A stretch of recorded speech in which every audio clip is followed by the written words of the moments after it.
लड़की ने बस एक चाय का कप मेज पर रख दिया, लेकिन जब उसने उसे फिर से उठाना चाहा तो पाया कि चाय का कप अजीब तरह से एक तीर चित्र में बदल गया है। शुरू में लड़की ने सोचा कि उसने गलत देखा है, लेकिन जब वह नीचे झुकी तो उसने अविश्वसनीय दृश्य देखा। चाय का कप सच में त्रिआयामी स्थान से द्विआयामी दुनिया में चला गया।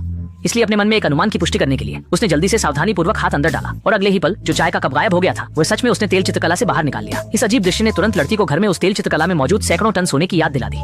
इसके बाद वह तुरंत घर की ओर दौड़ पड़ा, लेकिन जैसे ही वह घर के दरवाजे पर पहुंचा उसने देखा कि पूरा घर बिखरा हुआ है और यहाँ तक कि कभी बाहर न जाने वाली उसकी माँ भी गायब थी। लड़की ये समझ पाती कि क्या हुआ, उसने देखा कि एक खतरनाक कुत्ता उसके घर के गलियारे में आ गया है। आंखों के सामने की डरावनी घटना ने लड़की को तुरंत कुछ उपयोगी चीज खोजने के लिए मजबूर कर दिया, लेकिन शैतान कुत्ता उसे एक सेकंड भी नहीं देता और अल्ट्रा लाइट स्पीड से उसकी ओर झपटता है। शीघ्रता में छोटी मैंने गैस सिलेंडर खोला, फिर लाइटर उठाकर फ्रिज में छिप गई और जैसे ही शैतान कुत्ता उसकी ओर बढ़ा उसने जल्दी से आग जला दी। इसके तुरंत बाद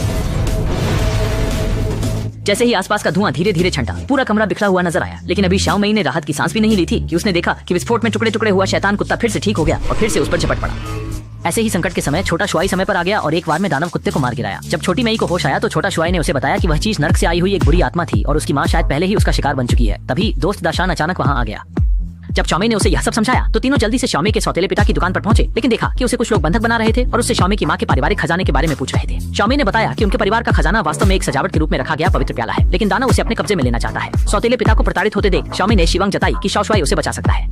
कौन जानता था कि अगले ही पल सौतेले पिता ने अचानक राक्षसों को बताया कि वह अपनी पत्नी के पास सिर्फ पवित्र प्याले के लिए रुके थे और शाओ मई भी बस एक उपयोगी उपकरण थी। शाओ मई यह सुनकर तुरंत कुछ असमंजस में पड़ गई। अचानक गलती से उसने पीछे का एक फूलदान तोड़ दिया। जब दोनों पक्ष हैरान थे तो शाओ शुआई ने जल्दी से राक्षसों को रोक लिया, जिससे शाओ मई भाग सके और फिर उसे लेकर शैडो हंटर के बेस पर लौट आया। जिम्मेदार व्यक्ति लाओ बाई ने शाओ मई को बताया कि उसकी माँ भी कभी शैडो बेस की एक सदस्य थी, लेकिन किसी कारणवश उसकी माँ ने अचानक से पवित्र प्याला चुरा लिया। इसलिए अपनी लापता माँ को खोजने के लिए छोटे मैंने पुराने बाई के मार्गदर्शन में जादुई रून का अभ्यास करना शुरू किया। अनजाने में उसने पाया कि वह न केवल कप को चित्र पुस्तक में छिपा सकता है, बल्कि वास्तविकता में त्रिआयामी वस्तुओं को द्विआयामी अस्तित्व में बदल सकता है। इससे उसे तुरंत याद आया कि उसकी माँ ने पड़ोसी को एक बार भविष्यवाणी के लिए एक टैरो कार्ड दिया था और उनमें से एक कार्ड पर सुनहरे पवित्र प्याले की तस्वीर थी।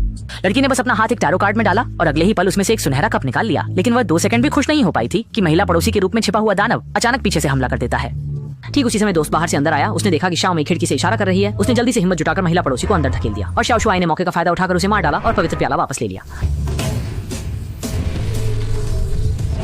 और पवित्र प्याला को वापस छाया आधार पर ले जाकर उसे बूढ़े भाई को सौंप दिया। लेकिन उन्हें नहीं पता था कि बूढ़ा भाई पहले ही गद्दारी कर चुका था। खुद पर लगे शाप को हटाने के लिए उसने दूसरी दुनिया का द्वार खोल दिया और फिर पवित्र प्याला को राक्षस को अर्पित कर दिया। हालांकि चौंकाने वाली बात यह थी कि राक्षस का नेता वास्तव में शाओ मई का असली पिता था।